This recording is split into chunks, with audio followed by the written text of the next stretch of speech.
आज बनैबा खरा दिन स्पेशल घोल दही जहाँकि पीवाक अति सुआदिया लगी थाए। आ खरा दिने एइथरु गोटे ग्लास पीदेले ना थकापण पूरा पड़े थाए, जम्मा भी थका लगी न थाए। आ पेट पूरा फुल हो जाए। छुआटू बड़ पर्यंत समस्ते पीवाक बहुत ही पसंद करथांती।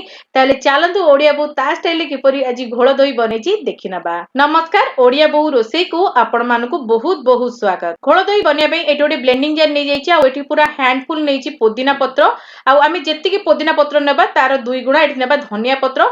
तो मु टिके धनिया पत्र अधिक नैछि। जदि आपनको पुदीनार फ्लेवर पसंद ताले आपण पुदीना टिके अधिक मध्य देई परिबे। गोटे कंचा लंका देइछि। तापरे आमे आकु बहुत भलो भाबरे टिके ब्लेंड करि आनिबा। देखंतु एटी मु भलो भाबरे टिके ब्लेंड कर नैछि। टिके खदड़ अछि किंतु एमिति ही ब्लेंड करंतु कारण आमे आगुकु भी बहुत भलो भाबरे ब्लेंड करिबा।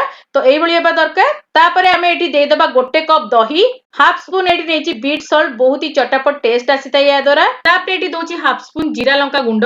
तापरे स्वाद अनुसार एटी मु धोळा लूण टिके नाको ऐड करछि। तापरे बैलेंस पई एटी मु देइछि गोटे स्पून चीनी। तापरे आमे आकु भलो भाबरे पूरा ब्लेंड करि आनिबा। एटी देखंतु बहुत बढ़िया भाबरे मु एटी ब्लेंड करि नै आछि। आ पूरा चिकन करि ब्लेंड करिवे जेमति कि हमर धनिया पत्र पुदीना पत्र बहुत भलो भाबरे बाटी हे जिवो।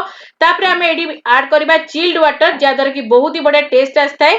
तो आपणकर जेतिकी मोटा दरकार आपण एटी चिल्ड वाटर मिसै नियंतु। आ एई घोल दही टिके पतला पिया जायताय तो बहुत ही टेस्ट आस्ताय। तो एटी मु गोटे ग्लास पूरा चिल्ड वाटर मिसै नैछि। तो एबे हमर रेडी हे गेला। तो आमे एबे सर्व करबा घोल दही को। देखंतु एडी केते सुपर टेस्टी घोल दही हमर रेडी हेछि। खरा दिने पीबा को तो बहुत ही आराम लागिताय।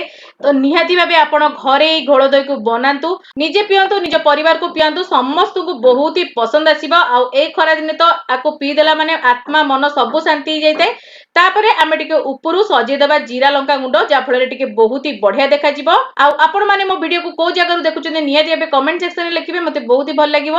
आ जदि किछि नुवा रेसिपी देखियाउ चाहउचंदी लिखि परिबे, म आनिया को चेष्टा करबी। जदि मोर एई छोट रेसिपी टी भल लागितै निहाती एबे ओडे लाइक करिवे, शेयर करिवे, चैनल नुवा थिले सब्सक्राइब करिया को भूलिबेनी, साइड रे बेल आइकन को प्रेस करिवे। ता द्वारा आपण माने मोर एम्ति भलो भलो रेसिपी गुडी को प्रथमे देखि परिबे। हमर इंस्टाग्राम पेज, फेसबुक पेज को फॉलो करिया को बिल्कुल भूलिबेनी। सेठी मध्ये म आपण मानो पई बहुत ही बढ़िया बढ़िया पोस्ट करते।